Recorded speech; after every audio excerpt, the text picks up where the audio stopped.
Welcome back to the ShadowCast. Sorry for the extra hit there, but Oasis always hits. That's Columbia by Oasis. You caught me. I was reading one of my favorite books, The Prince by Machiavelli. It's a good read. It's a quick read. A lot of weird stuff in there, a lot of Italian stuff. I don't like to get into that too much, but you don't have to read Machiavelli to know him. And if you don't know him, you'll know soon. But he had a few key adages that I think speak to everyone to this day and speak to the League of Shadows, especially on this day. One is it's better to be feared than loved. Luckily, our great commissioner does not have that problem. He is widely loved, respected, and we respect the hell out of him for putting together another great year in the League of Shadows. Year 11. You kidding me? I don't think I could grow this 11 years ago. Definitely didn't have nicotine. Definitely didn't drink coffee. Didn't have my zones going. Wasn't a big zone guy. That's all changed. That's changed in 11 years for sure. We've all changed over the course of the last 11 years. But it's been a great ride. And it's going to keep going. We're going to year 12. We made it. We didn't self-explode. That's important. I wanted to jump on here to do a little pod, going over some of the issues that took over the airwaves or the text waves over the last few days, as well as talk about the great teams that unfortunately did not make the playoffs this year. We don't have too many holdovers from last year's playoffs. Pretty much new slate. The 1 seed was in the toilet bowl last year. The 2 seed, as always, was a consistent contributor and was in the playoffs last year. The 3 seed was not in the playoffs. Unlucky Jones. Now he's the charm man Jones. The 4 seed, Ra's al Ghul, was the toilet bowl winner, if you can call him that. He lost the toilet bowl by losing it, but he won. So it is what it is. The 5th seed, the KCQs. They had a very similar year last year, except they didn't have the wins to stack up in the beginning of the year that they did this year. They were in the playoff hunt last year, but lack of moves, lack of interest maybe, I don't know. They could have had a shot. They didn't. They came in like 7th or 8th. The 6th seed, the new rule, kept the Symbicorp in the playoffs for the 2nd year in a row. Thank God for that rule. Otherwise, we have the 6 teams looking out. We had the champion, the Floppy Knockers, knocked out of the playoff hunt pretty early this year. Great Eggs and Hamos was in it to the very end, but DeAndre Swift and a few others caused them to come up just a few points short. The Chief Gentlemen, the 3rd place team, was very close as well. They came up short. Paul Etchaboy, who made a miraculous run last year, going to the semifinals. What a job by him. He dealt with injuries, much like the Knockers, much like the Green Eggs and Hamos men. They'll be in the toilet bowl facing the Knockers. The House of Pancakes will be out of the playoffs again this year. We missed them at draft day. We missed them overall. We hope they are doing well. They have Evan Ingram had him for a second, but had to drop him. And much respect to the deputy commissioner. He is a faithful steward in the league office, and we thanked him for his service last year as interim commish, and we thank him as he stepped down, and we thank him again and again and again. He was right in it till the end. Really, really darn close. So it was a great year. I think we had a lot of parity, and I think it was due to this points for rule that, I waffled back and forth on it throughout the year.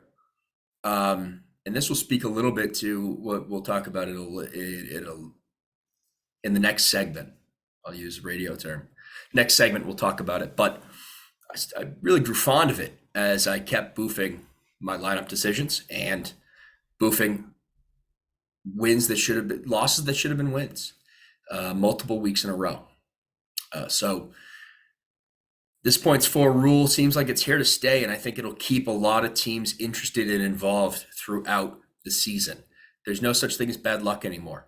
Your team is your team. You can still be in it till the very end if you just have a roster that puts up points. Just ask the Chafe gentleman.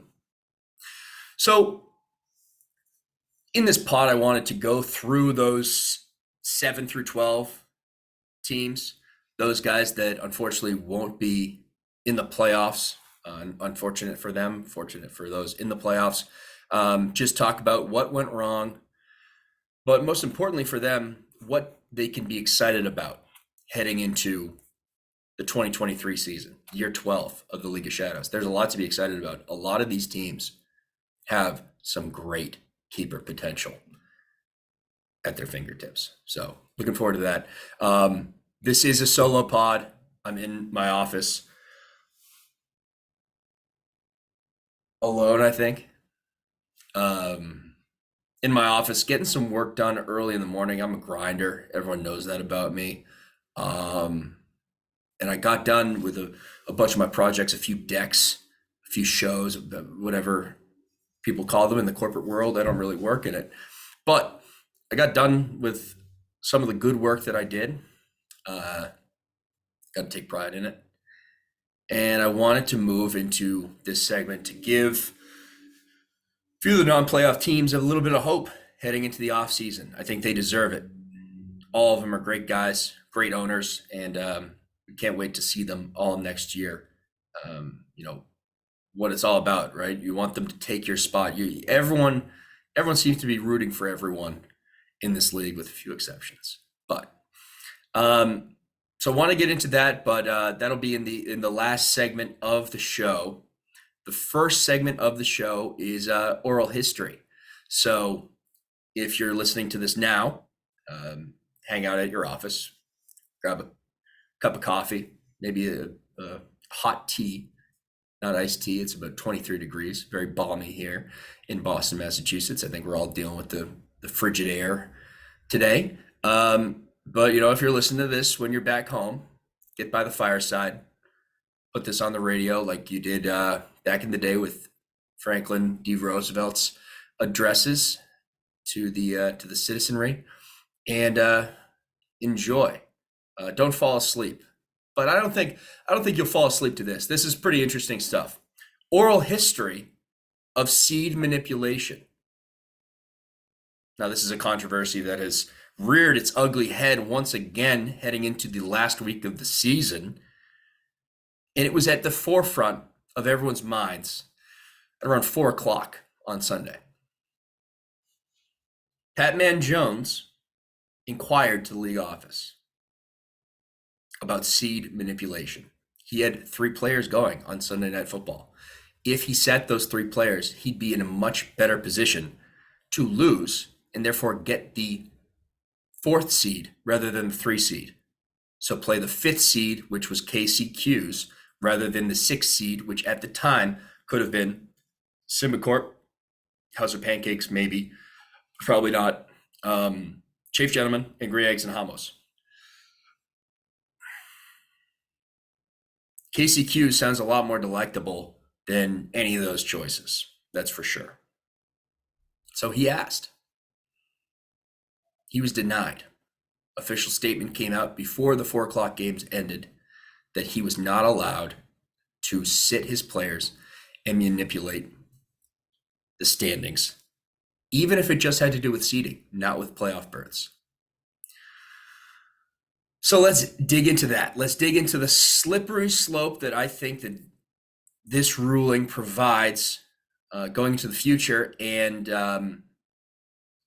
even if it's fixed, this ruling coming out before league owners meetings and during a heated playoffs situation deserves to have us take a deeper dive into it. So Let's do it. Rewind, if you will, with me back into the annals of history to 2016. It's week 13. The NFL had yet to change its scheduling to have 18 weeks in the season. There were 17 weeks, 16 if you don't count the bye week.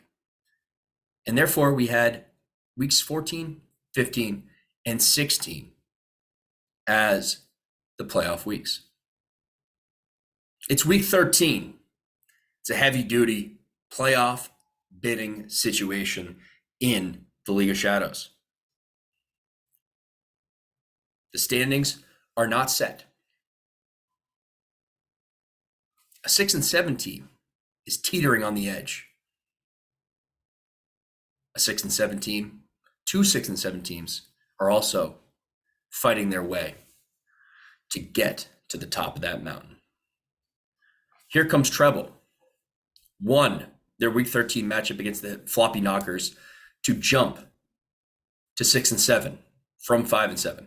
But their points for was not good, and they were not able to climb the mountain and overtake the 6-seeded 6-7 Patman Joneses. Moist Towelette was facing off at 6-6, against Razel Ghul. With a win for Moist Towelette, they would be 7-6, and Patman Jones would be 6-7 or 5-8, depending on their result. They ended up winning 170-94. They became 6-7 with that result in week 13.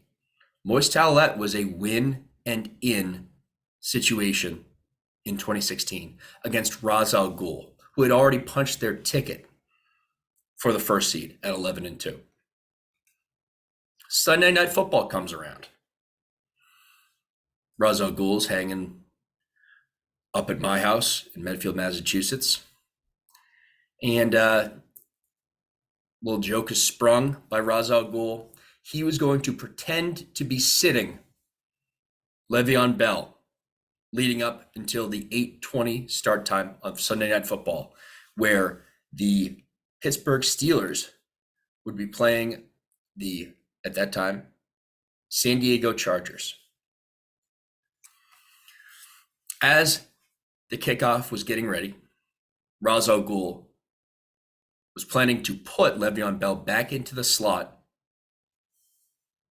and set up a situation where Le'Veon Bell was going to get run, but the chance to set your lineup had ended.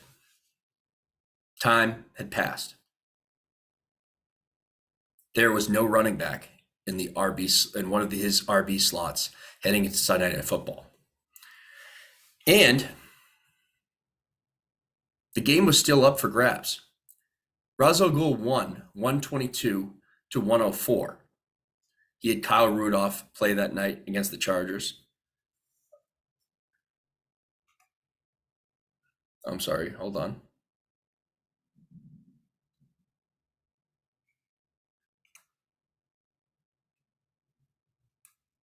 Le'Veon Bell, yes, against the Chargers. And in this situation, Kyle Rudolph did not play against the Chargers. He was on a different team. But regardless, in this situation, the game was still up for grabs. He sat Le'Veon Bell accidentally. It was an accident. I can testify to it. But it happened. But in doing so, he manipulated the chances of playoff berths for Patman Jones and for Moist Towelette. Gave Moist Towelette a much better chance. Gave Patman Jones a huge disadvantage. If Moist won, Patman Jones would be out of the playoffs at 6-7. Now, luckily, nothing happened. I think the fantasy gods saved us in that situation. Moist Towelette couldn't muster a comeback Sunday night, and Razel Ghul won it. Patman Jones won his matchup, made the playoffs. but the precedent was set. More importantly, precedent was set by the league office to not punish Ra's al Ghul for this manipulation. There were murmurs, there was chirping all over the place. Everyone knows this, but no punishment was given. That matters. As we fast forward to 2021. Heading into week 14, Green Eggs and Hamos was at the top of the league, a juggernaut. No uncertain terms, they were a juggernaut. Same with the Floppy Knockers. Due to the week 14 bye situation that Green Eggs and Hamos had, they decided to not pick up anyone for their QB or defense spots. They decided to keep their team as is heading into week 14 and take a loss because they could afford it against the Dark Knights. In doing so, they lost 129.8 to 116.8. Now, a QB and a defense probably would have bridged the 13-point gap in that matchup and handed Hamos the win. Let's see what would have happened if Hamos won that. If Hamos won, he would have the 1 seed instead of the 2 seed. Therefore, he would play the 3 versus 6 matchup rather than the 4v5 matchup. 4v5 rather than 3v6. So, in doing so, he manipulated his own seeding by not picking players up. Totally understandable in my opinion. He did not want to drop some great players on bye just to pick up some waiver wire scrubs in week 14. God knows how barren the waiver wire was this past week. But he took that path. Similarly, but a little different, Symbicort heading into Sunday Night Football with Lamar Jackson already hurt because of his poo ankle and poo attitude, benched Devontae Adams and a defense, and the Green Bay defense heading into that night. In doing so, due to the performances of Adams and the Green Bay defense, purposely lost to the House of Pancakes to secure a chance to play the Chief Gentleman instead of Here Comes Trouble. We thought at the time, now it wouldn't have mattered either way because we pooed ourselves the next week, but we thought at the time it was a better option to play the Chief Gentleman than the Here Comes Trouble boys. So we did it. And Hamos did it too, in a different way. No punishments were levied. Grumbling, yes. Bumbling, sure. Stumbling, we did next week. We did in week 15. We stumbled. But no punishments were levied. Let's fast forward to the owners' meetings of 2022. Many rules were put into place. Many new rules based on the actions of the 2021 season. Trade rules were put into place due to 2021 in-season trades. They were voted on. Other things were voted on, like the kicker rules or like the trade moratorium, things like that, auction versus snake draft, keepers, things like that. All were voted on. Something that wasn't voted on, nor was it brought up, was seeding manipulation from the year prior. Therefore, we went into the 2022 season with no rule on the book on the Great Shadows Constitution that stated seeding manipulation was illegal. So, Patman Jones went into Sunday knowing that it, karma-wise, probably not a good call. He's seen it backfire before. Hand up. Hamos, somewhat hand up. It didn't backfire necessarily, but they lost in the finals, and that's you could attribute that to karma, but definitely karma in my opinion for me. Julio Jones decided to not come out in the second half. He was just too hurt, but then he was fine in 2 weeks later. But he's another topic for another time. regardless, karma would be against you. The league would be against you. Maybe look down on you. Maybe say, ugh, that's pathetic. I can't believe you're doing that. That's just such a pansy move. What are you doing that for? In this situation, though, he would have been able to play the KCQs and give him a chance to get into the semifinals and what most of the league would see as a better chance to get in the semifinals than it would be if he was going to play Simbacorp or any of the other three teams vying for that 6th place slot. So think about it this way. Rules were set down before the 4 o'clock window ended that he could not manipulate his roster to get proper seating. Those who were grumbling about it the most were directly impacted by this decision, whether it be in PMJ's favor or PMJ's disfavor.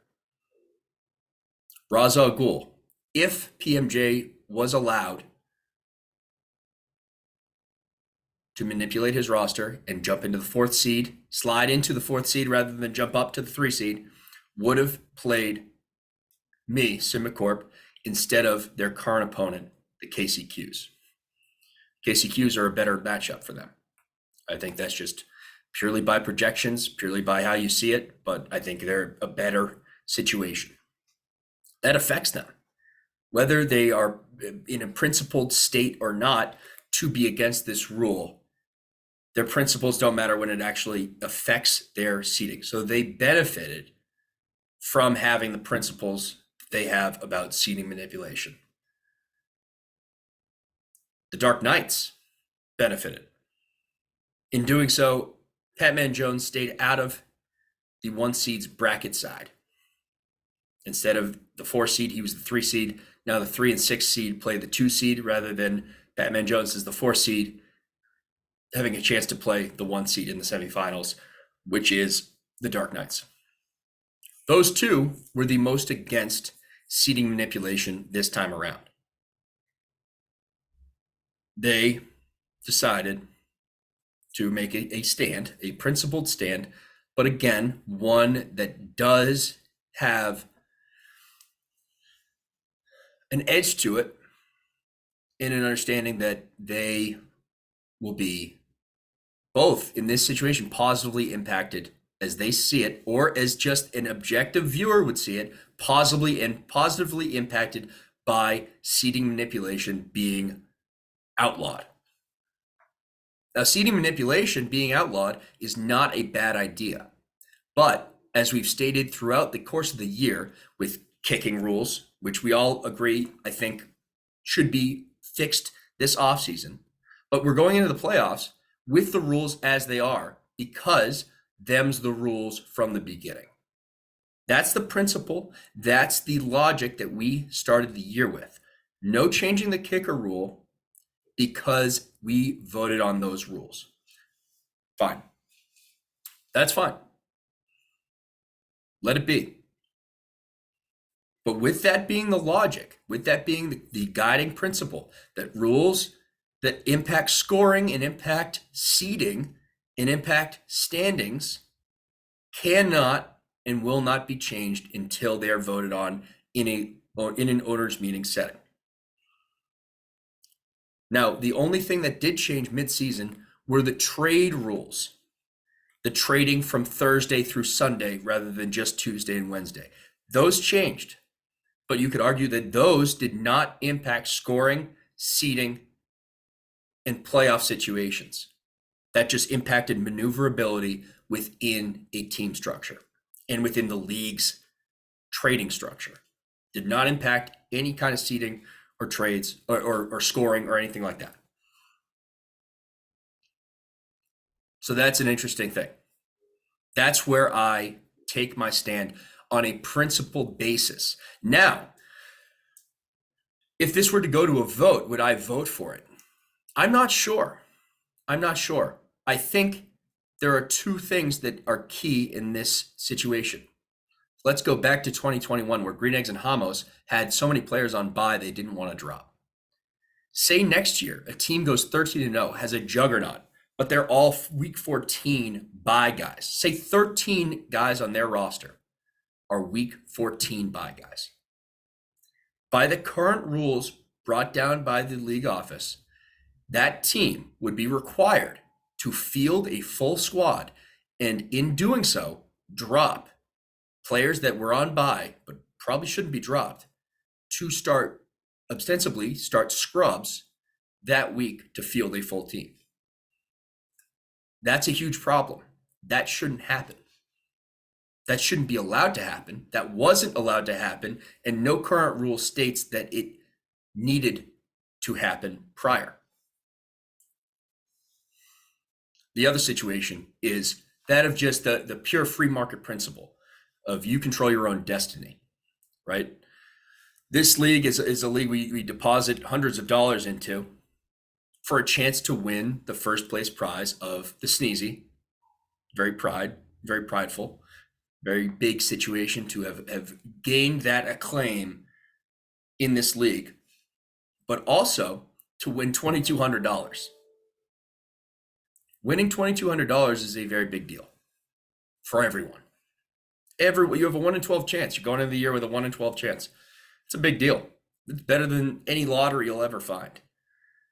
And with skill, guile, and a bit of luck, you have a good chance.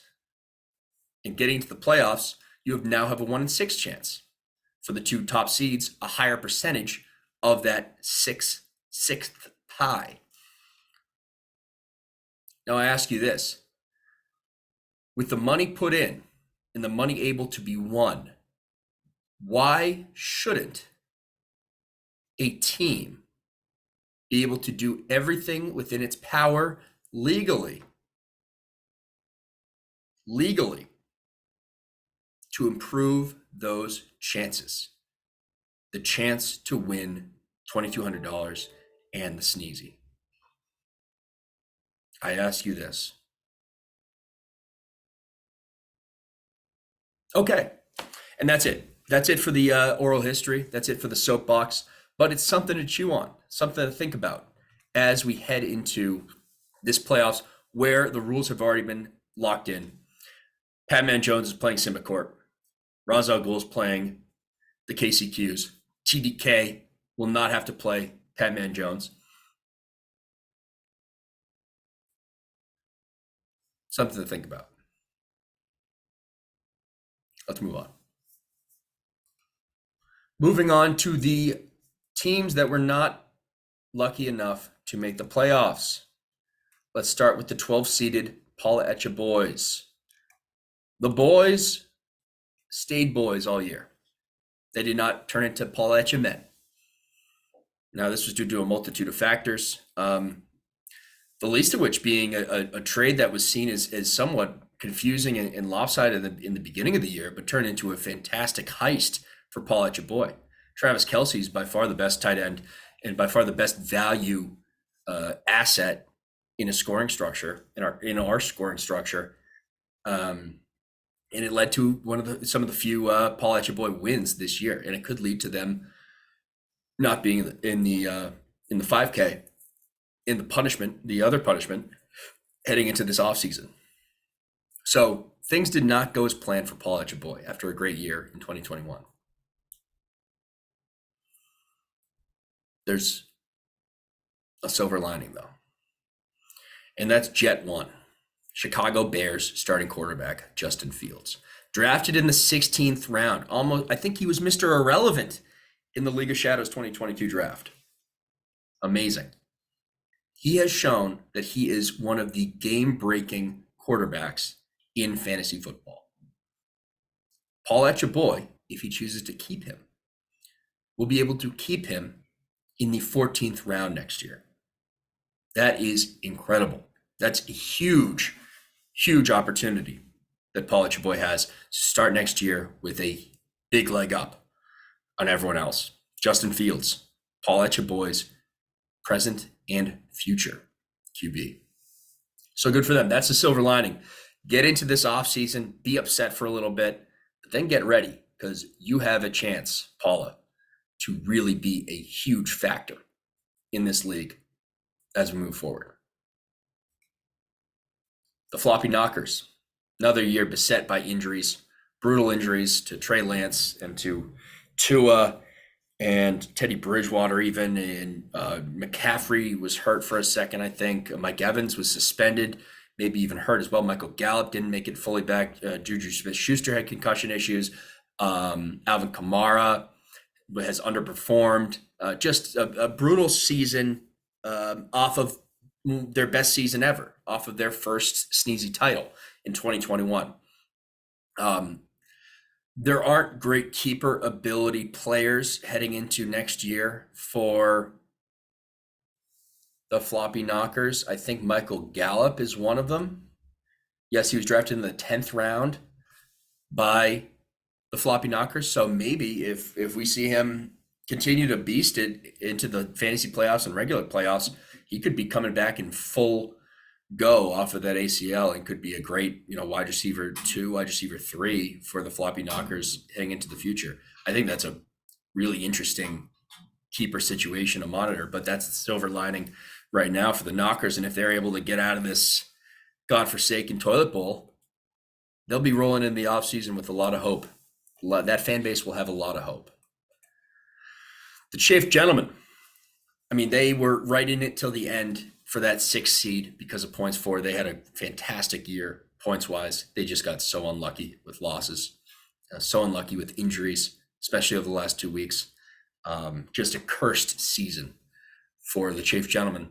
They were once nicknamed the Charmed Gentlemen, especially last year because of, Chris Booswell getting those kicks in against Moise Towlett, leading them to a 3rd-place finish last year with Josh Allen at the helm. They've had a great run of keepers with DK Metcalf a few years ago, leading them semifinals. Josh Allen leading them both years, last year being his keeper year, to a semifinal win, a 3rd-place slot. So it was a brutal year, but a great process year for the Chafe Gentlemen. They have a bevy of options for keeper, but I think the biggest key, and I think the most obvious keeper, will be Kenneth Walker. Kenneth Walker will be slotted into the 7th round next year. He was a 9th round pick for the Chafe Gentlemen this past draft, and will be a 7th round slot in. Huge. I think he's going to be a top 16 draft candidate next draft season. So that is the silver lining. The keeper situation is back for the Chafe Gentlemen after 1 year of not having it.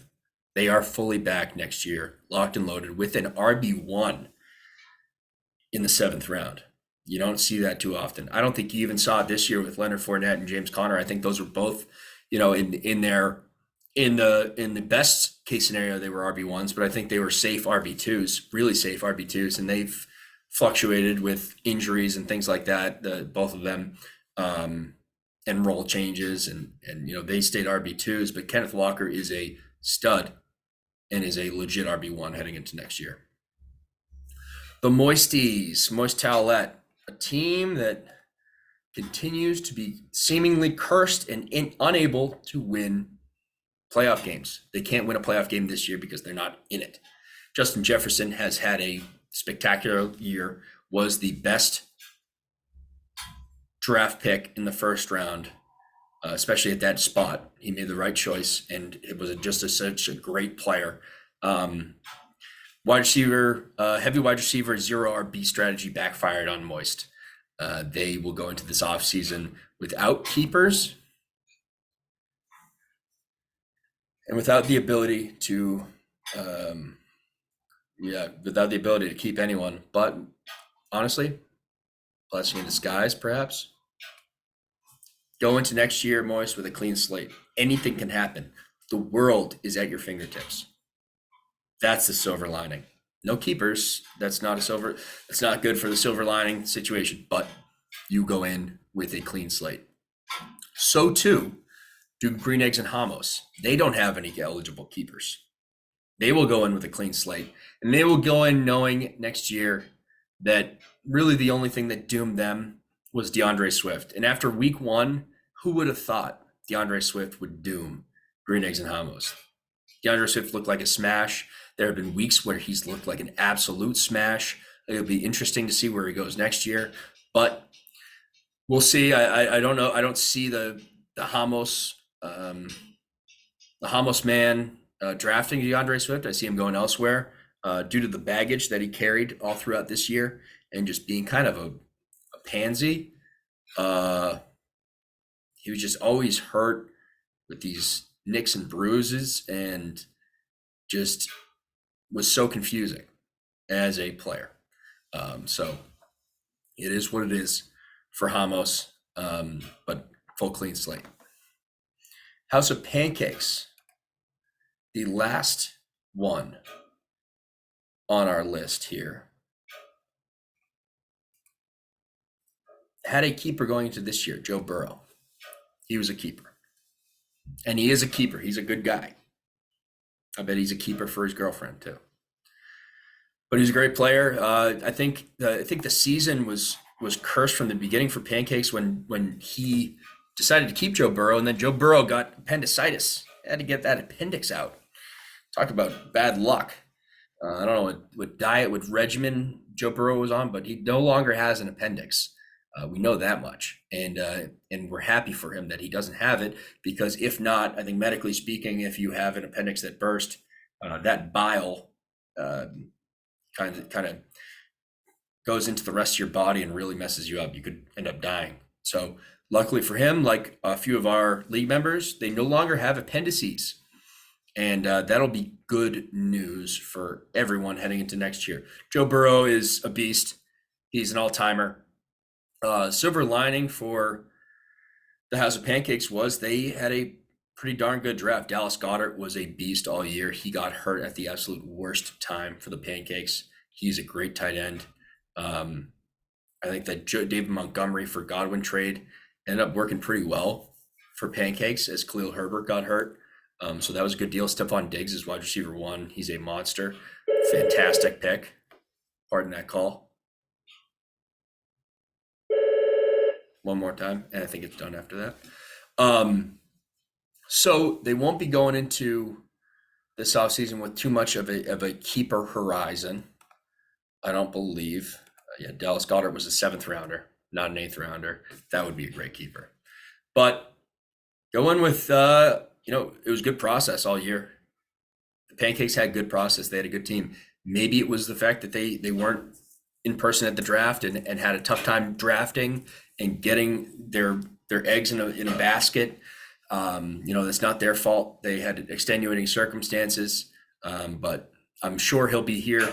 The Pancakes will be in person at the draft this year and ready to roll. So we shall see. But yeah, those are the guys that are not in the playoffs. For the guys that are, best of luck to everyone. Besides Patman Jones. And then maybe here comes trouble. And then maybe either KCQs, Roz, or TDK. I'm saying maybe because it depends on if I play them or not. So I guess I don't mean it when I say best of luck. I wish everyone in the playoffs the worst of luck besides me.